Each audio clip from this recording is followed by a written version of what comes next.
Analyzing the U.S. Army's role in supporting peace and reconciliation processes.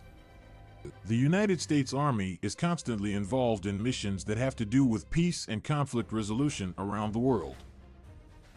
Its advanced military technology and personnel allow it to intervene effectively and provide support in areas of conflict. However, there is no doubt that the USA's use of its military resources to lead and support peace and reconciliation processes remains controversial. Let's take a look at several examples of the USA's assistance to peace and reconciliation processes. Firstly, the U.S. Army's role in Bosnia following the 1992 to 1995 war was significant. As part of a peace agreement, the U.S. military helped expedite the withdrawal of Serbian forces from Bosnia's territories. At the same time, the Army helped create a sense of security in the region, allowing Bosnian Croats and Muslims to live together in peace. Another dramatic example was the U.S. Army's role in the 2003 invasion of Iraq. The U.S. Army entered Iraq to allegedly rid the country of its weapons of mass destruction. The U.S. Army's tactics involved the use of overwhelming firepower, and the tactics deployed led to much violence and instability in the country. While the U.S. Army's presence did bring its fair share of challenges, many saw it as necessary to stabilize Iraq's internal politics. In 2008, the U.S. Army played a little-known part in the peace process on the island of Mindanao, in the southern Philippines.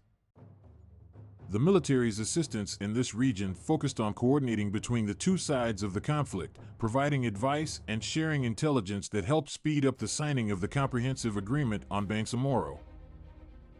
This agreement resulted in a reduction in armed violence in the region and offered hope for the region's economic development.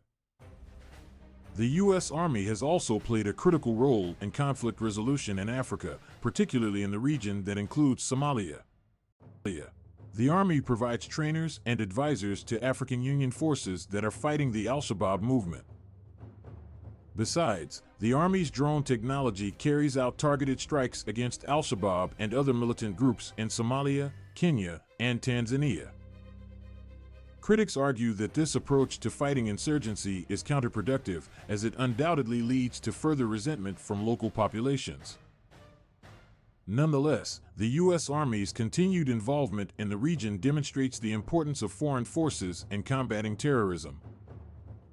Overall, the U.S. Army's role in supporting peace and reconciliation processes has been complex and varied. While its involvement has resulted in positive outcomes in some instances, in others, it has caused instability, effective diplomacy, or deeper conflicts. Often, the Army's role is to provide support that helps the conflict parties reach agreements, as the Army is an expert in providing security and intelligence advice that accelerates the process. However, the U.S. Army's use of its military might to further its interests is often frowned upon by many observers. The U.S. has learned the hard way that using military force to push for political gains is not always viable. In this regard, the U.S. Army's involvement in peace and reconciliation forms part of the government's broader strategy to advance diplomacy and negotiating experience with conflict parties, preventing instances of violence and promoting stability of the conflict area.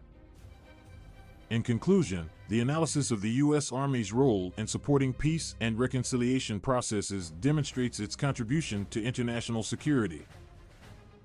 While its approach is not always perfect, the involvement of the Army is indispensable in providing support to regions and governments that require it.